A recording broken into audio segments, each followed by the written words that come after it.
Good afternoon. Peel police are on the hunt for two suspects following a deadly daylight shooting in Brampton. It happened yesterday afternoon, and police are urging anyone with information to come forward. CTV's John Musselman has been following the investigation and joins us live with more details. John. Well, Nathan, as you can see behind me, there's still a large police presence here as they continue this investigation. Here's what we know. Around 3:38 yesterday afternoon, police were called here after reports of gunfire. We talked to a number of neighbors in the area. They say they heard multiple shots fired. It happened in an intersection in this area near Sandalwood Parkway and Chinguacousy. We're told that the victim was able to make his way back to the home. He was then brought out by emergency crews. They're performing CPR. He was taken to a hospital, but he did not survive. Now, the concerning thing for residents here, again, this happened on Sunday afternoon at 3:38 in the afternoon. There was people out walking their dogs. There's kids on bicycles, people having a barbecue, and the gunfire is going off. Here's what people had to tell us just a short time ago. I was on my phone, and I thought all I heard was loud bang. So when I heard I think it was 6 consecutive bangs, it was all perfectly timed to one another. Bang, bang, bang, bang, bang, bang. All part of the investigation. At this time, we can't tell if they are known to each other, but there appeared to be at least an altercation between the parties before the rounds were fired.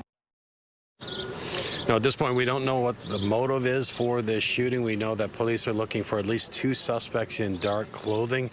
Police are on the scene canvassing the neighborhood for any security video at this time. We'll have much more on the story tonight on CTV News at 5 and 6. Reporting live, I'm John Musselman. I'll send it back to you. Thank you, John. Peel police are continuing their search for a driver in a deadly hit-and-run in Mississauga.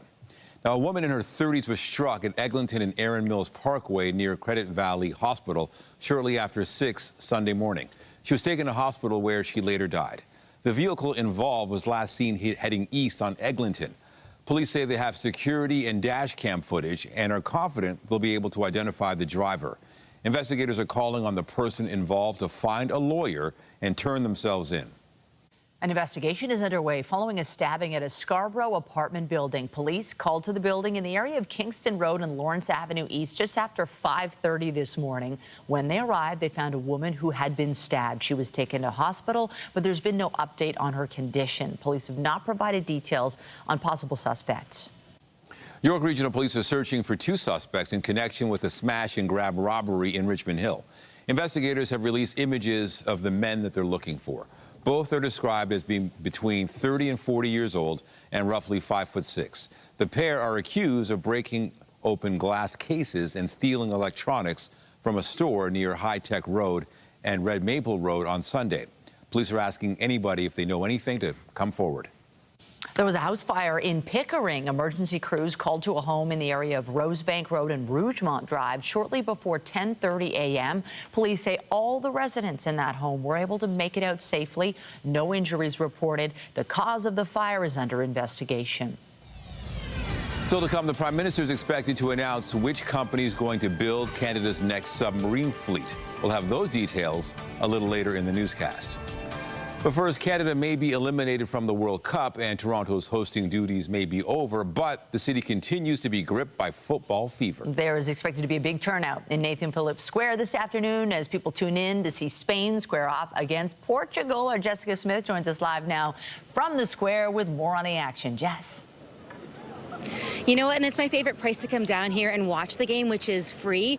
It's still pretty early, but I've seen a few Spain jerseys, a few Portugal jerseys, but a lot of folks excited to come on down. The weather much more agreeable as we head throughout our afternoon as well. Lindsay will have more details on that, but for both teams down in Arlington, Texas, as they head into the afternoon, it will be into the mid-30s, feeling into the 40s. So if you can't be there, you might as well come on down here. But again, we're watching 2 football powerhouses face off this afternoon at 3 p.m. Eastern time between Spain and Portugal. We all know Cristiano Ronaldo.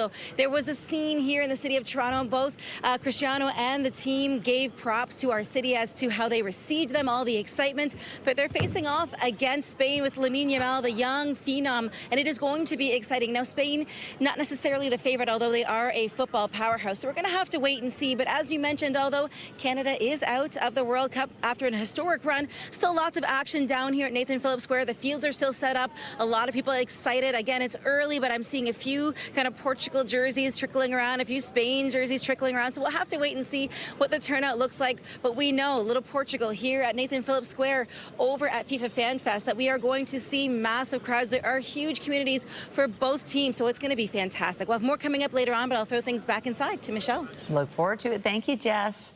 Canada's men's national soccer team returned home last night following their historic World Cup run. We're going to look back on this 6 weeks fondly and just remember, what we did as a nation and what we did as players and how we helped grow the game of soccer in Canada, which was our goal that we set out to do.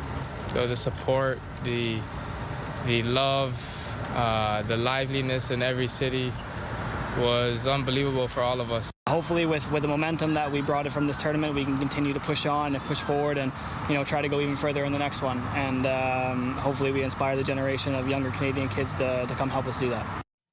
Players and staff spoke following their arrival at Pearson. The team lost 3-0 to Morocco in the round of 16 and became the first host nation eliminated from this tournament. However, that represents Canada's best ever finish at the World Cup, as the country had previously never made it out of the group stage.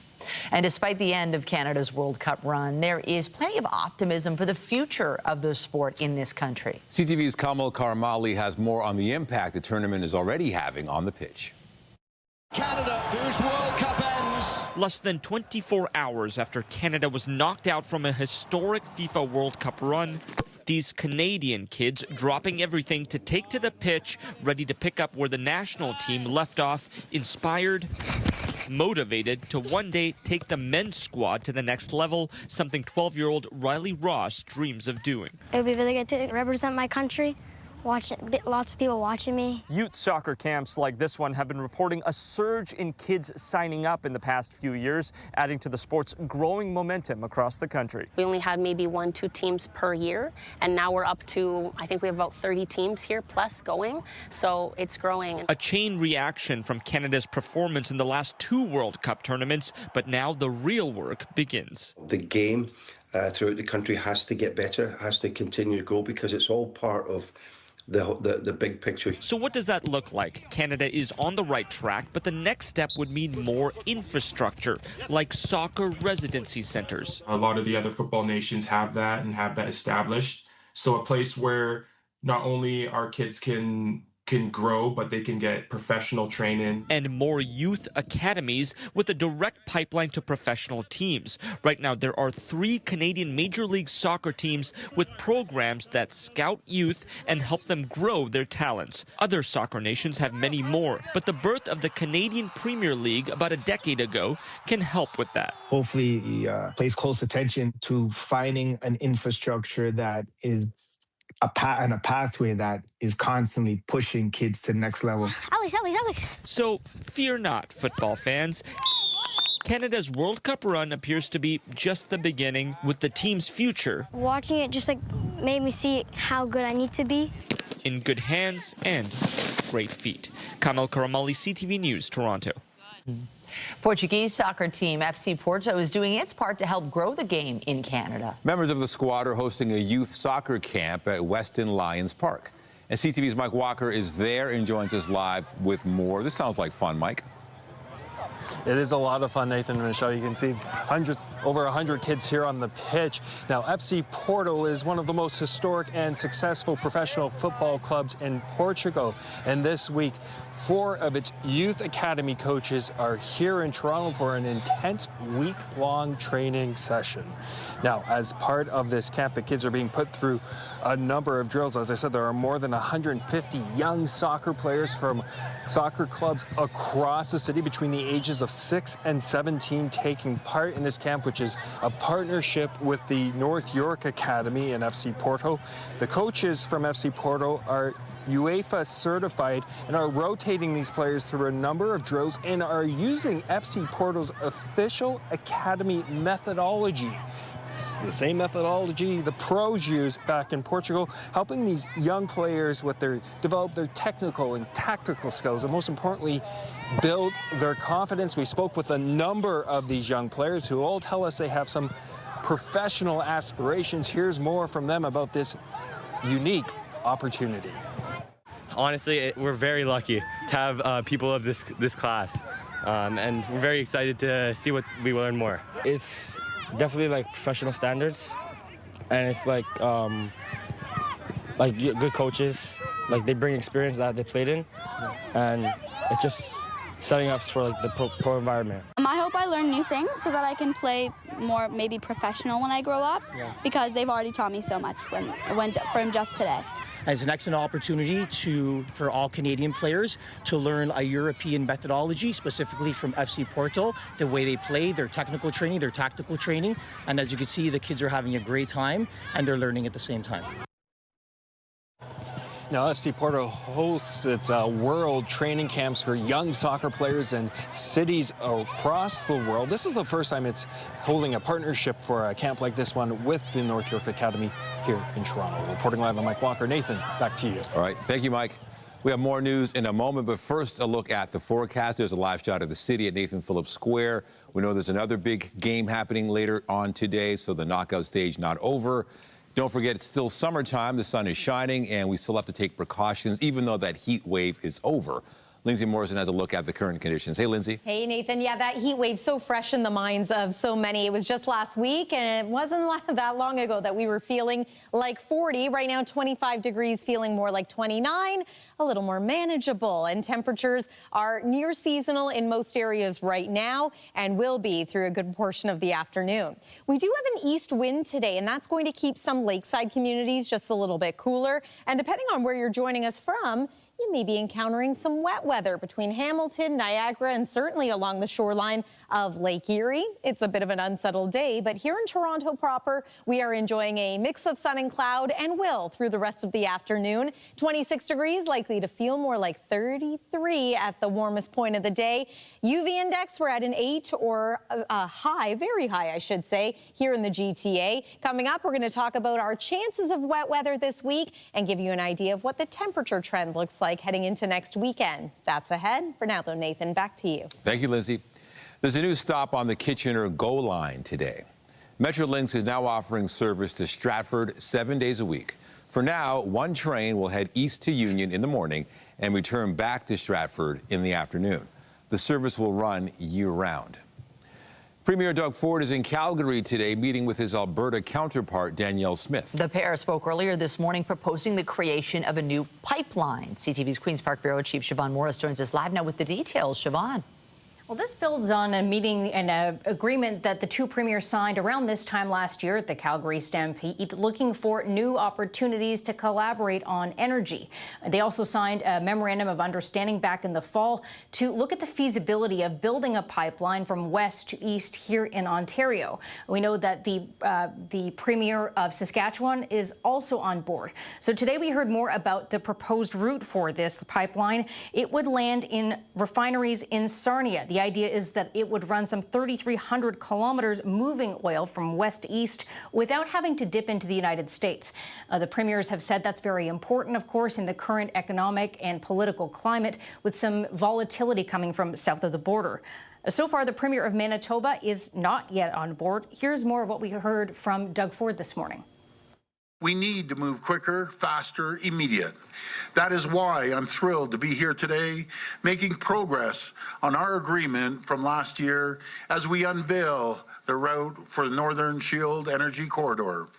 The Northern Shield Energy Corridor will include a new pipeline built using Canadian steel by Canadian workers that will bring oil from Hardisty, Alberta, to new and expanded refineries in Sarnia, Ontario, including Sarnia's vital energy and shipping routes. The Northern Shield Energy Corridor would move on estimated 500,000 barrels of oil per day, with the ability to expand to 800,000 barrels per day, bringing new capacity to Ontario refineries and delivering critical redundancy for existing pipelines. There's still some unanswered questions here, especially around cost, how much this might ultimately cost and whether it is something that will be borne by a private company, if there will be any taxpayer dollars involved. The feasibility study is continuing. Reporting live from Queen's Park, I'm Siobhan Morris. Michelle, back to you. Thank you, Siobhan. Ontario Liberal MPP Rob Serjanik has dropped his bid to become the party's next leader. Serjanik, who represents Ajax, posted a statement on social media saying he made the decision to suspend his campaign following conversations with his family and supporters. There are now 4 remaining Liberal leadership candidates: former Liberal MP Navdeep Bains, Toronto MPP Lee Fairclough, housing advocate Eric Lombardi, and former political staffer Dylan Mirando. Liberal Party members will begin voting for a new leader November 9th, with the choice announced November 21st. Prime Minister Mark Carney is heading to Turkey later today for a summit of NATO leaders. But before that, he'll be in Halifax, where he's expected to announce which company will build Canada's next submarine fleet. 2 companies, German-Norwegian consortium ThyssenKrupp Marine Systems and South Korea's Hanwha, are competing for the contract to build 12 submarines for the Royal Canadian Navy. The contract also includes 30 to 50 years worth of maintenance and has an estimated value of more than $100 billion over its lifespan. And CTV's Annie Bergeron-Oliver joins us live from Ottawa with more on today's expected announcement. Annie, this is a big deal. Any details about what Carney's expected to say? Well, Nathan, today's announcement is really transformational for the Navy. We currently have 4 Victoria-class submarines, but only 1 is fully operational. And the Navy wants to retire those ships by 2035, so it really is urgent. And today we're expected to learn who that preferred bidder is for the federal government.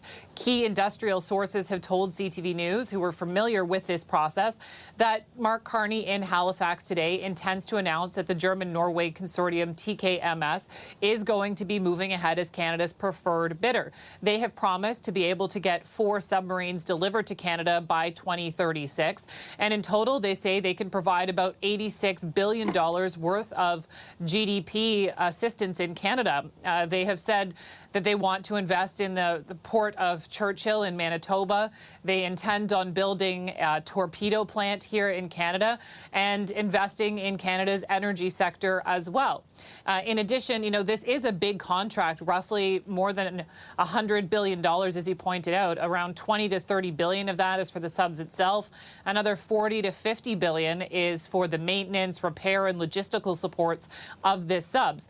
One of the things that's interesting here is that the Germans really pushed this consortium to Canada as a way of moving closer to European allies, saying that Germany and Norway are both allies of NATO, so the crews of these ships can all be trained together, they can be interchangeable, and that there's a lot more information that can be shared amongst NATO allies.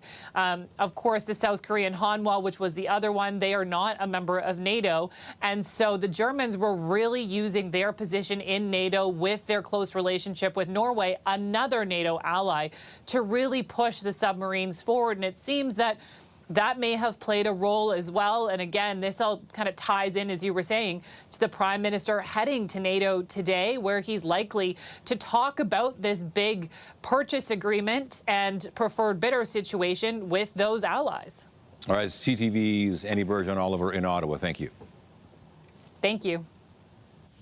First responders will soon have new protections as measures in the recently passed bail reform bill will make it easier for courts to increase sentences for assaulting a police officer, paramedic, or firefighter. CTV's Rachel Aiello has more on the changes and why advocates say they are needed.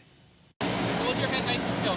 First responders show up to help on someone's worst day, but they face unique risks and sometimes violence against them once arriving on scene. Many first responders are regularly exposed to violence, threats, aggression, traumas, incidents that's part of their work. So these experiences don't always result in physical injuries, but they have lasting effects psychologically. Though there's now optimism that newly passed changes to the criminal code will help reduce these instances, or at least ensure tougher penalties for perpetrators. Soon, judges will have to consider if a victim of a crime was an on-duty firefighter, paramedic, police officer, or other first responder as an aggravating factor that could increase the sentence. This is a reactive response, unfortunately, but it's certainly an important step that the government has taken. And by prosecutors and judges putting this out in there and utilizing this new legislation, we're hoping that that becomes preventative in the long run. Not only with the public, but also for our members to make sure they're reporting these incidents so that they gain more traction. These changes were stitched into the broader Bill C-14, the Bail and Sentencing Reform Act, which received royal assent when Parliament adjourned for the summer in June. It's a message that violence against first responders will not be tolerated. The new policy comes into effect on July 15th. Advocates say it's a welcome move, but is just one piece of the puzzle when it comes to improving the day-to-day conditions for Canadian emergency workers. When you're attacked at work and you're assaulted, scratches, hit with pipes, shot at, that obviously has a negative impact. So making sure there's supports in place to help with those first responders on an ongoing basis is extremely important. After a recent string of on-the-job police deaths and injuries in his province, Ontario Premier Doug Ford is pushing for a national conversation on the issue when all of Canada's premiers gather later this month in Charlottetown for a Council of the Federation meeting. Rachel Aiello, CTV News, Ottawa. In Ukraine, 21 people were killed in Russian attacks early today. Dozens more were injured. The Ukrainian Air Force says the enemy fired 351 drones and 68 missiles overnight, targeting mainly Kyiv. All 29 ballistic missiles struck their targets. Ukraine's president insists his country has performed well against drones and cruise missiles, but not against ballistic missiles. And Volodymyr Zelensky will likely reiterate a need for more U.S.-made Patriot interceptor missiles during this week's NATO summit. Last Thursday, a Russian strike killed 31 people in Kyiv, the deadliest attack in the capital this year. In the Middle East, Hamas said today it has dissolved its de facto government in Gaza and signaled it is ready to hand it over to a group of Palestinian technocrats. People in the occupied territory are struggling for food and water and shelter amid a devastating war between Israel and the militant group. The promise by Hamas to relinquish control of government ministries is a key part of the plan for a post-war Gaza set out by U.S. President Donald Trump. The plan was introduced following the start of a ceasefire in October, but violence has continued. Hamas says it will still oversee security and policing in parts of the territory. There was no immediate comment from Israel. Meanwhile, U.S. President Donald Trump warned once again today that Iran should make a peace deal sooner rather than later. We're close to maybe making a deal. I don't know. We'll make either. Look, we're going to win one way or the other. We're either going to make a deal or we're going to finish the job, okay? And it won't be tough to finish the job. I'd rather make a deal because I don't want to affect 91 million people. Indirect U.S.-Iran talks ended last week without any public sign of progress toward a lasting peace deal. That's despite a 60-day truce intended to create space for diplomacy. There is controversy ahead of the World Cup round of 16 match between the U.S. and Belgium this evening. The U.S. will have its top scorer, Vaughan, available to play despite the fact he received a red card in America's round of 32 victory, which carries a suspension in the next match. However, FIFA has decided to suspend the one-match ban after U.S. President Donald Trump called FIFA President Gianni Infantino and asked him to review the red card suspension. Belgium and several other countries have criticized the decision. European soccer body UEFA released a statement that reads in part, yesterday's decision to suspend for a probationary period of a year the implementation of the one-match automatic suspension following the red card issued to Vaughan crossed a red line. Football, like any other sports, relies on rules which are the basis for fair, honest, and transparent competition. Sometimes rules are open to interpretation, in this case not. A minimum automatic suspension of one match following a red card is not a discretionary option and does not require the decision of a competent body to be enacted. We express our disbelief at such an unprecedented, incomprehensible, and unjustifiable decision. U.S. President Donald Trump says letting Balogun play is the right decision. I asked for a review because I didn't think it was a foul. And, you know, again, I'm good at this stuff. I didn't think it was a foul. I thought it was two great athletes that crashed into each other and got entangled. That was not a guy punching somebody in the face or anything that, you know, would be different.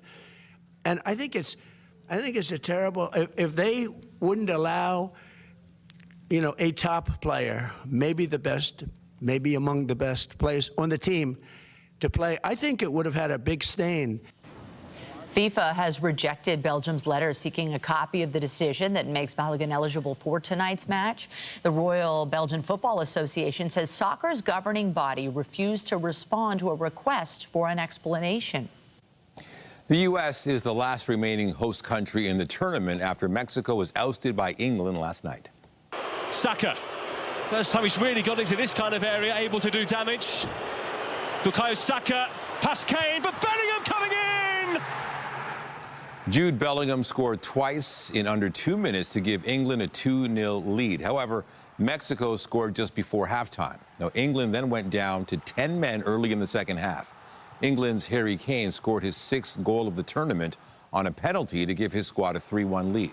Mexico scored again, but England was able to hold on for a 3-2 victory. It marked just the 3rd time in 90 matches that Mexico has lost in front of their home crowd at Mexico City's Azteca Stadium. Holland! Oh, wonderful!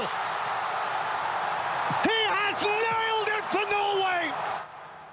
England will play Norway in the World Cup quarterfinals. The European nation knocked out 5-time World Cup champion Brazil. Star striker Erling Haaland scored twice to lift his side to a 2-1 victory over the South American squad. Well, whether you're going to be watching some World Cup action today or maybe participating in some outdoor sports of your own, it looks like the weather should cooperate, at least in most parts of the GTA. This is your evening sports forecast. Lots of sun today, mixed with a bit of cloud cover. Temperatures on the warm side, but not excessively so. For the kids heading to camp tomorrow, here's a look at the forecast. It is expected to be a bit of a cloudy start. Then we'll get some clearing. Wet weather looks unlikely until the end of the week. So coming up, we'll talk about the chances of some rain for Thursday and Friday. That's after this. Stay with us.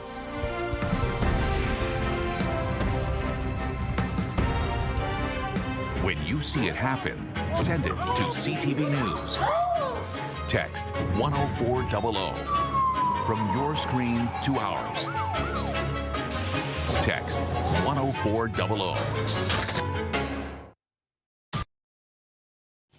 Well, here we are heading into an all-new week in July, and you definitely notice it's not as oppressive. We've had a switch, and I think this is nice. I think a lot of people are enjoying a little bit of a reprieve. For sure. We were getting temperatures felt like in the 40s while you were gone doing whatever it was you were doing. No, so we were really struggling, but at least things are now kind of back to normal. Welcome back, by the way. Thank you so much. Yes, I was off for a couple of days enjoying some summer vacation without AC. So yes, I was feeling the heat as well as everyone else was here in the GTA. It's been quite a kickoff to summer, a hot one for sure. And we technically have another warm day today, but yeah, nothing compared to what we experienced last week. Perhaps you're on summer holidays this week, so let's give you an idea of what's in store weather-wise. Weather is brought to you by the Presler Law Firm. Injury lawyers, you don't pay unless they win.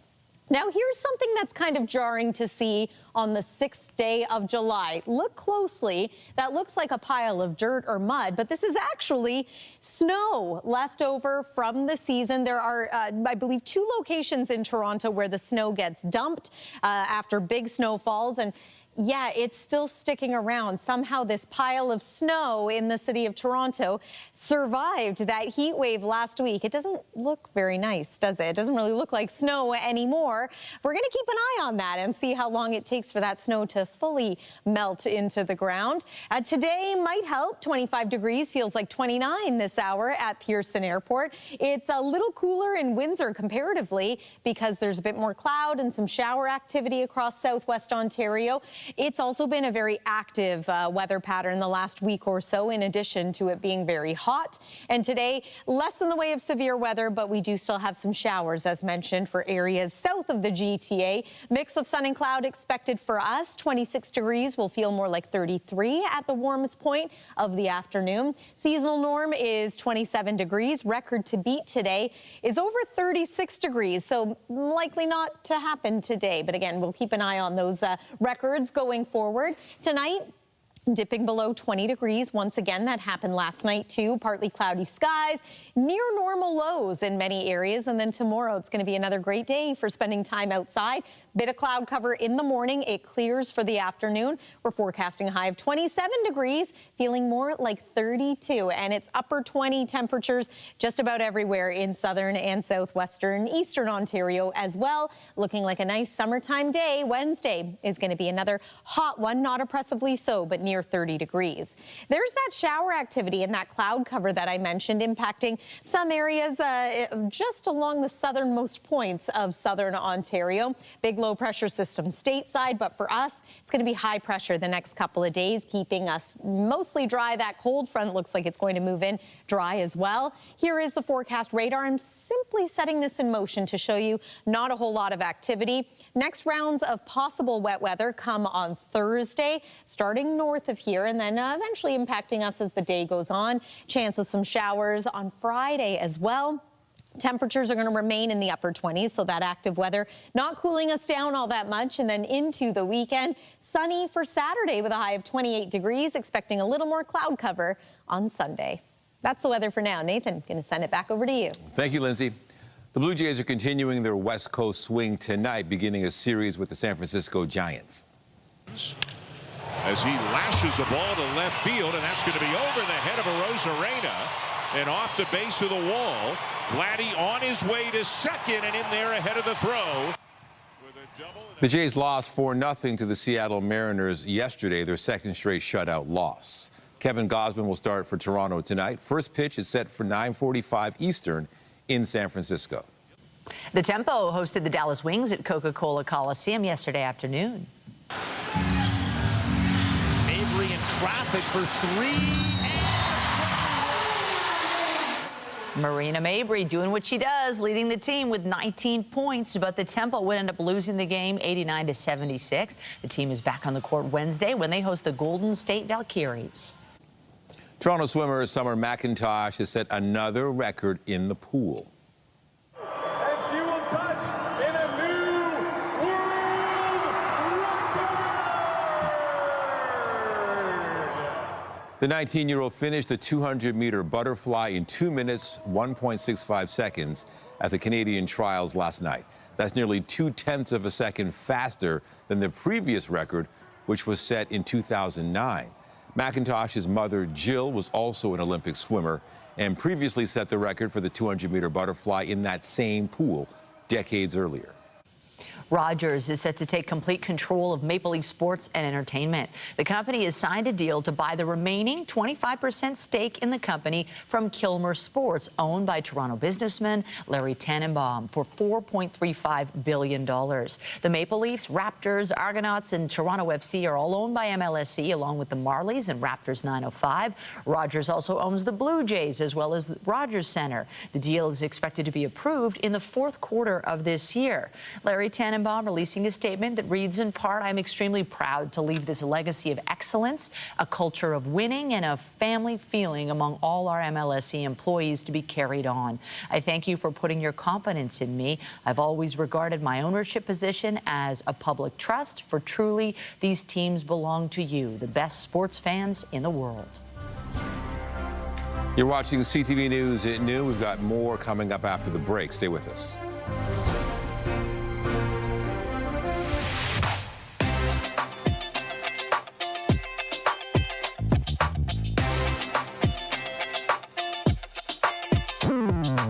The Annex is one of Toronto's oldest neighborhoods. It has everything: cozy coffee shops, cool old homes, culture, history, the buzz of Bloor, and it is just steps away from the University of Toronto. Philosopher's Walk is a hidden gem on the University of Toronto campus. It's got tree-lined paths, it's giving garden vibes, and it is just steps away from the Royal Conservatory of Music. It's a place you can come in the city that just brings you peace. And if you're into shoes even a little bit, the Bata Shoe Museum is exactly where you need to be. They have over 15,000 pairs of shoes, from ancient Greek sandals to the rise of sneaker culture. There's over 4,000 different types of shoes. Back in 1911, financier Sir Henry Pallett built his dream home, which happened to be Casa Loma, and it's right here in the heart of Toronto. Now it's one of Toronto's most iconic spots, perfect for exploring secret passageways. There are incredible views inside and outside. It's giving that little bit of royal fantasy. Oh, look, there's my throne. Oh, wait, there's my man.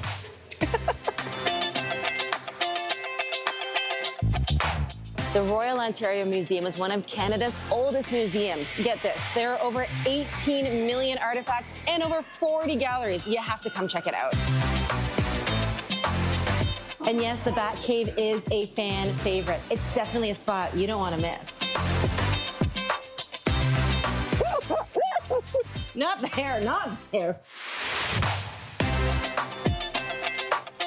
The Annex is the kind of neighborhood you can walk around, discover something new, and never get bored. So grab your walking shoes and a coffee and explore the Annex. For more information, you can visit our website.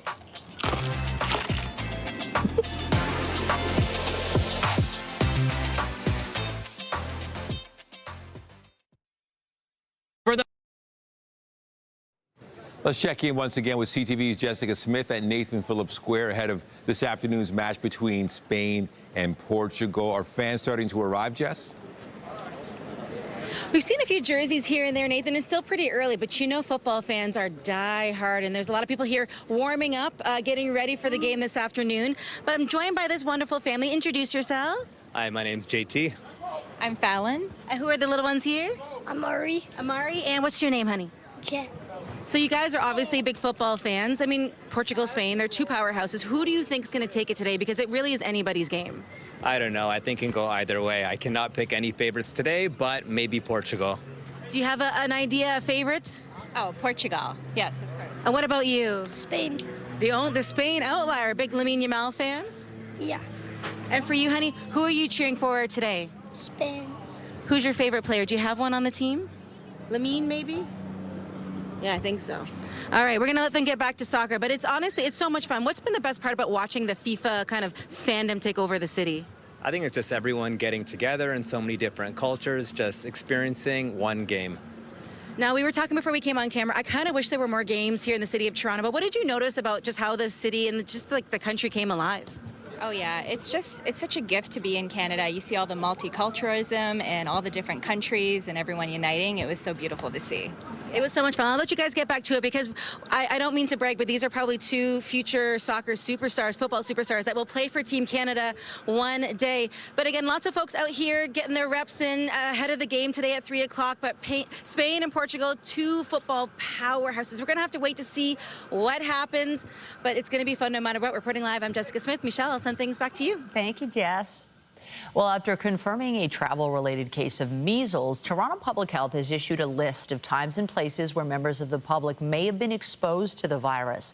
Officials say potential exposures could have happened last Sunday at the Scarborough Health Network General Hospital's ER waiting room, specifically from 7 a.m. to 1:30 p.m. Then people may have been exposed the following day at Markington Family Care and Walk-in Clinic between 9 a.m. and 3 p.m.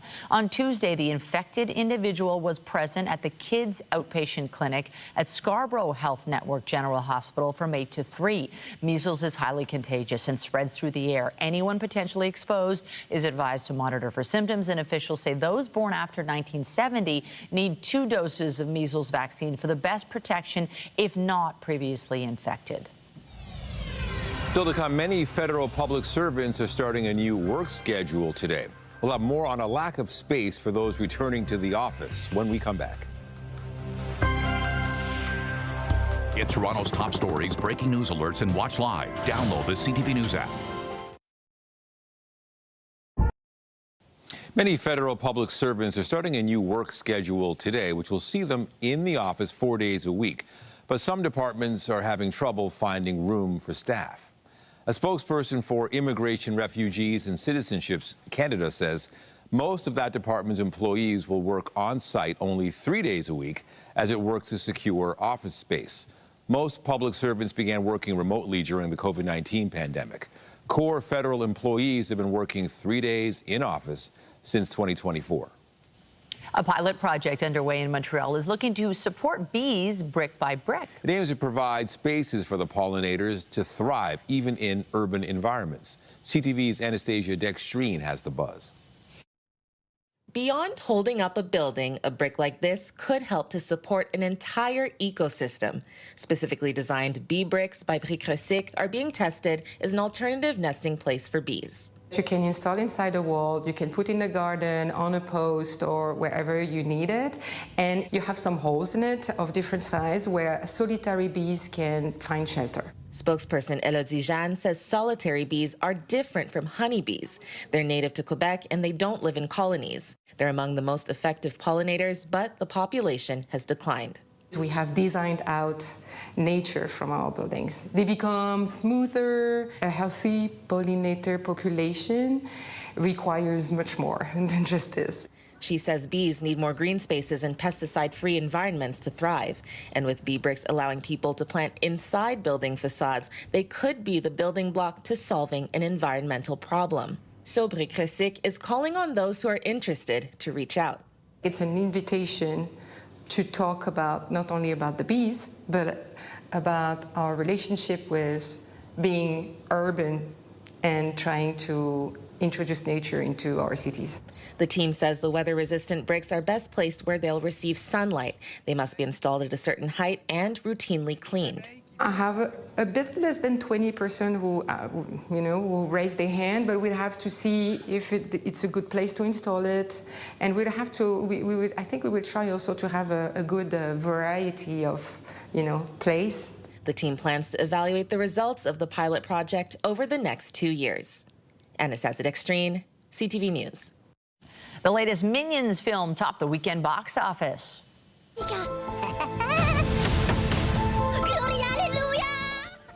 Minions and Monsters brought in $36.4 million between Friday and Sunday, and a total of $61.4 million since its opening Wednesday. It's the 7th film in the Despicable Me franchise and knocked Toy Story 5 from the top spot. That film brought in $31 million. Meanwhile, U.S. war drama Young Washington rounded out the top 3 with nearly $21 million. Coming up, taking a ride on a robotic beaver. A BC couple is using their crafting skills to celebrate Canada in a unique way.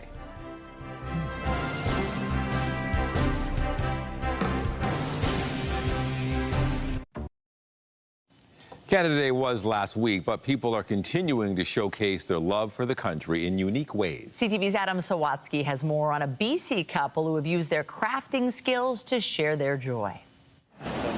When you stop to wonder what Janet Mater's carrying. These are robot wildlife. And she introduces the robot goose as Gustav, before mentioning the robot loon is named after an iconic singer. This is Celine Dion.